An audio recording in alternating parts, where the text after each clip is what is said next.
चलो अब देखते हैं अपन, ठीक है।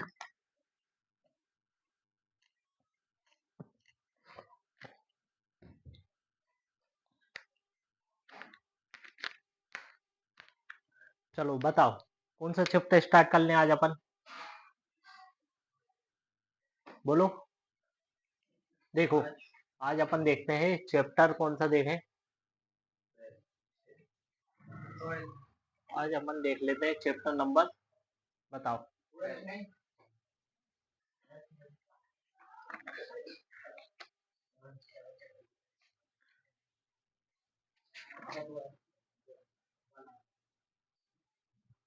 आज एक काम करते हैं, 7वां देख लेते हैं, ठीक है।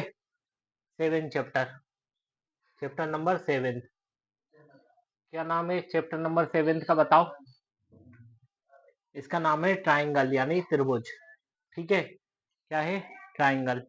तो देखो आज अपना चल रहा है 9th क्लास का चैप्टर नंबर कौन सा, 7th, ट्राइंगल, ठीक है। तो देखो ये वाला जो चैप्टर है, बताओ कितने मार्क्स का आने वाला है अभी। ये आ रहा है अपना 5 मार्क्स का, है ना। 5 मार्क्स का चैप्टर है, 5 मार्क्स का चैप्टर है ये वाला अपना, ठीक है। तो देखो सबसे पहले ये बोल रहा है एक समबाहु त्रिभुज का प्रत्येक कोण कितने डिग्री का होता है, बताओ। ये कल ही मैंने तुम्हें बताया था कि समबाहु त्रिभुज का प्रत्येक कोण कितने डिग्री का होता है, कितने डिग्री का होता है, 60 डिग्री का, है ना। क्योंकि कल मैंने बताया था समबाहु त्रिभुज, जिसकी क्या है, नाम से ही समझ में आना चाहिए, समबाहु, सम यानी समान, बाहु माने भुजाएं, है ना। बाहुबली नहीं होता, भुजाएं होता है ना, बाहु यानी भुजाएं, है ना। नहीं तो तुम बाहु यानी बाहुबली कर लो, ठीक है। अब देखो समबाहु, सम बाहु, और क्या है, त्रिभुज, ठीक है। तो देखो सम यानी समान, बाहु यानी भुजाएं, और त्रिभुज यानी जो 3 भुजाओं से घिरी हुई बंद आकृति होती है उसे क्या बोलते हैं, त्रिभुज, है ना, ट्राइंगल। तो देखो क्या हो रहा है, तो जिसकी तीनों भुजाएं समान होती हैं ऐसे त्रिभुज को क्या बोलते हैं, समबाहु त्रिभुज। जब तीनों भुजाएं बराबर हैं तो बताओ उसके कोण भी तीनों कैसे होंगे, बराबर बराबर। तो अपन मान लेते हैं पहला कोण x डिग्री का है, दूसरा कोण भी x डिग्री का है, और ये तीसरा कोण भी x डिग्री का है ना। यानी ये वाला अगर त्रिभुज अपन देखें तो त्रिभुज में ये वाला कोण, ये वाला कोण, ये वाला कोण, अगर इसकी तीनों भुजाएं बराबर हैं तो जाहिर सी बात है तीनों कोण भी बराबर होंगे। और अगर इस कोण को x मान लें तो ये तीनों कोण कैसे थे, बराबर थे। तो तीनों कोण कितने कितने के हो जाएंगे, x x डिग्री के। और त्रिभुज के तीनों कोणों का योग बताओ कितना होता है, बोलो कितना होता है त्रिभुज के तीनों कोणों का योग, 180 डिग्री, है ना। तो यहां पर ने कितना लिख दिया, 180 डिग्री। अब एक्स डिग्री और एक्स डिग्री बताओ कितनी बार आया ये, 3 बार। तो कितना हो जाएगा, 3x डिग्री, ठीक है। 3x बराबर किसके हो गया, 180 डिग्री के। तो देखो अगर अपन इसे ये गुणा में, अभी कुछ नहीं साइन लगा, इसका मतलब ये काय में, इनटू में लिख लो, ऐसा गुणा में लिख लो, डॉट लगा लो, बात एक ही है। तो देखो ये गुणा में उस साइड जाएगा तो काय में आ जाएगा, अपोन में, है ना, भाग में। तो देखो x बराबर कितना हो जाएगा, 180 अपोन कितना हो जाएगा, 3। तो 3 से अपन ने काटा, 3 से बताओ, 3 छिंक 18, तो यानी ये कितनी बार गया, 6 बार। और पीछे जीरो थी तो अपन ने जीरो लगा लिया, यानी x बराबर कितने डिग्री आया बताओ, 60 डिग्री। तो ये सब 60 डिग्री के, तो 6 कम 6, 6 दूनी 12, 6 तिया 18, यानी सब कितने कितने के हो गए, 60 डिग्री के हो गए, है ना।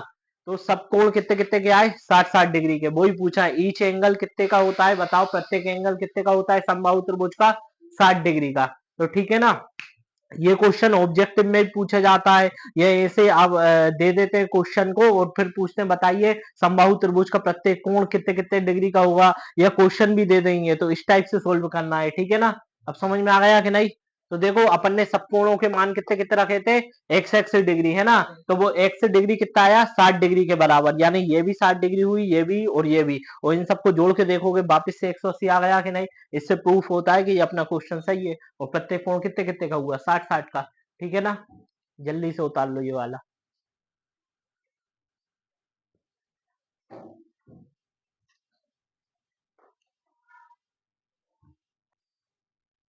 चलो अगला क्वेश्चन देखते हैं, ठीक है। देखो तो समबाहु त्रिभुज का बताओ प्रत्येक कोण कितने डिग्री का होता है, 60 डिग्री का। अब देखो यदि, और ये वाला जो क्वेश्चन था ना, ये इसलिए बताया क्योंकि ये वाला जो क्वेश्चन है 9th क्लास में ये तुम्हारे क्या हुआ कि जो पिछली बार के पेपर थे उसमें ये वाला क्वेश्चन है ना 2000 कब कब आया है, तो ये वाला आया था 2022 में और 2023 में। सोच लो ये कितना मोस्ट आईएमपी क्वेश्चन है कि दो दो बार आ चुका है, 2022 में, 23 में, और इसकी हाँ फुल संभावना है कि ये 24 में भी आ सकता है, इसलिए ये वाला क्वेश्चन कराया था। और देखो कल भी अपन ने 6 चैप्टर में भी पढ़ा था ये वाला क्वेश्चन, और आज 7 चैप्टर में भी है, ठीक है ना। तो ये मोस्ट आईएमपी क्वेश्चन है, पूछा ही जाता है, तो इसमें कंफ्यूजन भी हो जाती है कभी कभी, है ना। इसलिए ये वाला याद रखना, तीनों भुजाएं बराबर है, तीनों कोण भी बराबर होंगे, और ऐसा त्रिभुज कौन सा कहलाता है, समबाहु त्रिभुज। ठीक है, अब देखो नेक्स्ट क्वेश्चन क्या कह रहा है, यदि किसी त्रिभुज की तीनों मध्यिकाएं बराबर हैं तो त्रिभुज कौन सा होगा, बताओ। माध्यिकाएं बराबर हैं तो, तीनों माध्यिकाएं बराबर हैं। माध्यिकाएं यानी क्या होता है, जो सेंटर पॉइंट होता है उससे होकर जाने वाली, है ना। तो माध्यिका जैसे ये वाला देखो, ये रेखा जा रही है यहाँ से, ये वाली रेखा जा रही है यहाँ से, और ये वाली रेखा कहाँ से जा रही है, ये सामने से। तो ये देखो, है ना, तो ये सबको कहाँ मिलाइए, एक सेंटर पॉइंट पे, तो ये माध्यिका होंगी। तो ये देखो बराबर भागों में बांट रही है इस वाली रेखा को, ऐसे ये वाली बांट रही है, ऐसे ये वाली बांट रही है। तो इस टाइप का त्रिभुज कौन सा होता है, जो माध्यिकाएं तीनों को बराबर बराबर बांटती है, वो होता है समबाहु त्रिभुज, ठीक है ना। तो ये भी याद रखना है, लिख लेना समबाहु त्रिभुज की प्रॉपर्टी में ये वाली पॉइंट हुई कि क्या क्या लिखोगे, यदि किसी त्रिभुज की तीनों मध्यिकाएं बराबर हैं तो वह त्रिभुज कौन सा होगा, समबाहु त्रिभुज, ठीक है। तीनों माध्यिकाएं, माध्यिकाएं क्या होती हैं, जो सेंटर यानी जो भी कोण रहता है ना अपना, जैसे ये देखो ए कोण था तो यहां से होके जो रेखा जाएगी, और ये बी कोण यहाँ से जो रेखा जाएगी, और ये सी कोण यहाँ से जो रेखा जाएगी, ये सब के बीचम बीच से जो रेखा जाती है, अगर ये तीनों बराबर हैं तो ये सब त्रिभुज कौन सा कहलाएगा, समबाहु त्रिभुज, ठीक है। अब देखो क्या कह रहा है, त्रिभुज की माध्यिकाओं के संगमन बिंदु को कहते हैं, बताओ क्या कहते हैं। यहाँ पे तीनों बिंदु ये मिल जाते हैं उसको क्या बोलते हैं, अभी थोड़ी देर पहले बताया था मैंने, इस पॉइंट को बताओ क्या बोलेंगे, ये वाला पॉइंट जिसपे तीनों बिंदु कट रहे थे, बताओ इसको क्या बोलेंगे, क्या बोलते हैं उसका, बोलो जल्दी से, क्या बोलेंगे, सेंटर पॉइंट बोलेंगे ना, केंद्रक, क्या बोलेंगे, सेंटर पॉइंट या केंद्रक,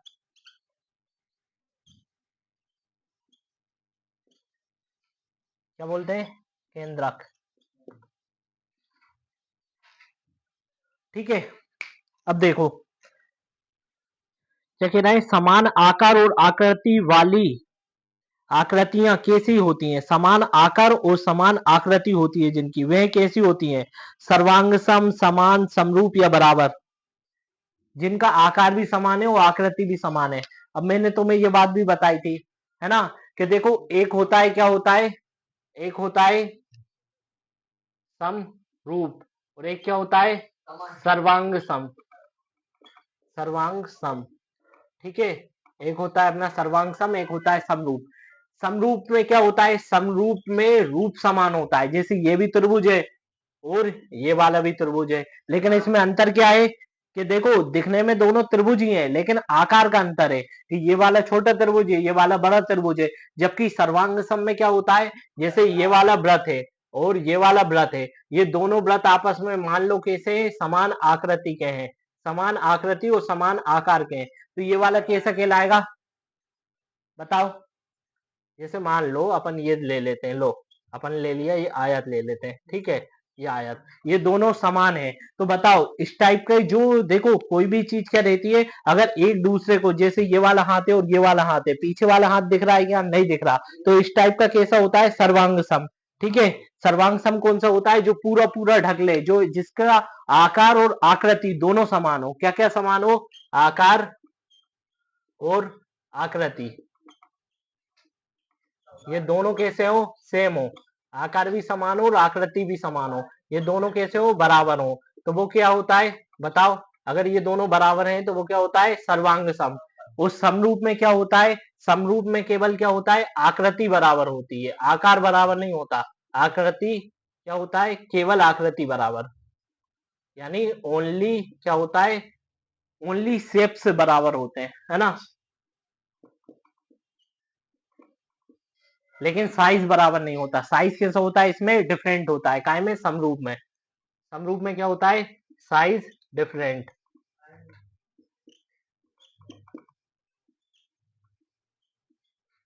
वो क्या होते हैं? वो होते हैं समरूप। जिसमें लेकिन आकार और आकृति दोनों बराबर होते हैं, वो क्या होते हैं? सर्वांग सम। ठीक है ना? तो ये वाला लिख लेना। ठीक है, ये लिखो जब तक, समरूप और सर्वांग सम। और इसमें कुछ बताओ, कुछ डाउट हो तो पूछो। क्या?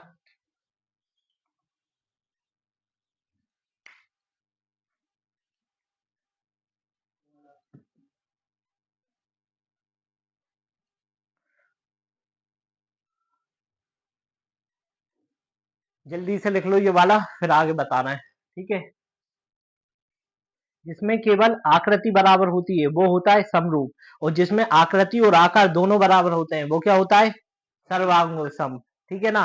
सर्वांग सम में क्या होता है? आकृति और आकार दोनों बराबर। लेकिन जिसमें केवल क्या होता है? आकृति बराबर होती है, आकार बराबर नहीं होता, वो क्या होता है? समरूप।